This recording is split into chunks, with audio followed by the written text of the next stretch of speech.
সকাল বাজে 5টা 49। এত সময় কেন আমাদের এই এতগুলো শিক্ষার্থীকে এখানে দাঁড়িয়ে থাকা লাগবে? তারা কেন তাদের পার্সোনাল গাড়ি থাকতে, পার্সোনাল ড্রাইভার থাকতে এই 2 থেকে 2.5 ঘন্টা তারা কি করতেছে? আমার ভাই বন্যায় মরতেছে, 8 লাখ মানুষ সেখানে বন্যায় পানি আক্রান্ত। এর মধ্যে তারা কিভাবে ঘুমায়? কিভাবে তারা ঘুমাইতে পারে? আমরা কেউ ঘুমাইতে পারি নাই, আপনারা ঘুমাইতে পারছেন?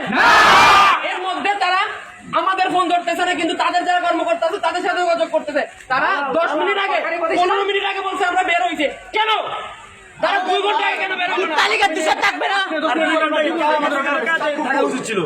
আমরা আমাদের এখানে কেন আসা লাগবে? তারা নিজেরা কেন মোরাল রেসপন্সিবিলিটি ছিল না? তালিকা দূষণ সরানো লাগবে সব প্রতিষ্ঠান থেকে।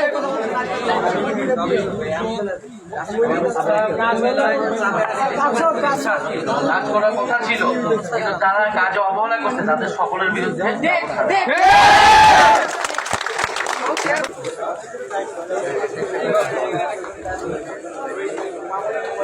এখানে আরো বেশি ফোর্স, আরো বেশি লজিস্টিক, হেলিকপ্টার এগুলো পাঠানোর জন্য আমরা আহ্বান জানিয়েছি এবং আমরা আশা করি দ্রুত সময়ের মধ্যেই সেখানে সরকারি সকল সহযোগিতা চলে যাবে।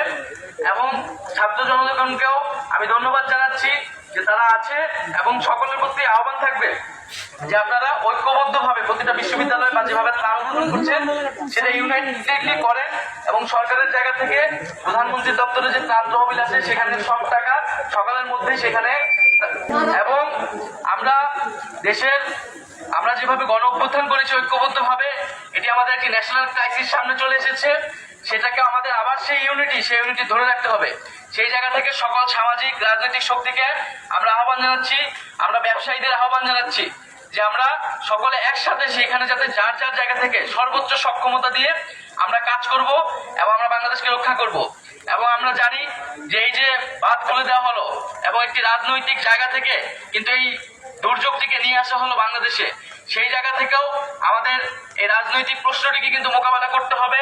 কেন যে কোনো এই যে বাদ করে দেওয়া হলো বাংলাদেশের সাথে কোনো ধরনের কোনো আলোচনা ছাড়া, কোনো ধরনের ডিসকাশন ছাড়াই কিন্তু বাদ খুলে দিয়ে বাংলাদেশের মানুষের বিরুদ্ধে আমাদের সেই প্রতিবেশী রাষ্ট্র কিন্তু জনগণের বিপক্ষে দাঁড়িয়েছে। আমরা তার নিন্দা এবং প্রতিবাদ জানাই এবং আমরা আহ্বান জানাবো যদি বাংলাদেশের জনগণের বিপক্ষে কোন রাষ্ট্র দাঁড়ায় তাহলে বাংলাদেশের জনগণও কিন্তু তার জবাব দিবে। তো সকলকে ধন্যবাদ জানাচ্ছি এবং আমি আপনাদের নিশ্চয়তা দিচ্ছি যে আপনারা যেই দাবিগুলো নিয়ে এসেছেন সেই দাবিগুলো এখান থেকে বাস্তবায়ন না হওয়া পর্যন্ত আমি অন্তত এখান থেকে যাব না।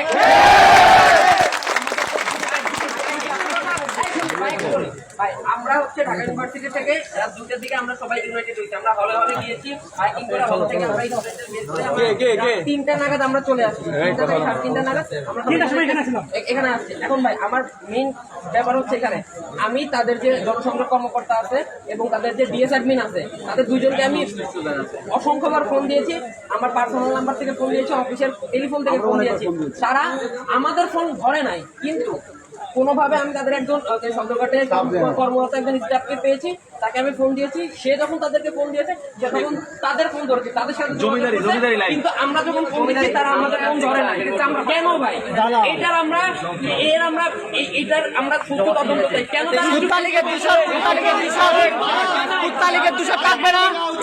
এখন সকাল বাজে 5টা 49। এত সময় কেন আমাদের এই এতগুলো শিক্ষার্থীকে এখানে দাঁড়িয়ে থাকা লাগবে? তারা কেন তাদের পার্সোনাল গাড়ি থাকতে, পার্সোনাল ড্রাইভার থাকতে এই 2 থেকে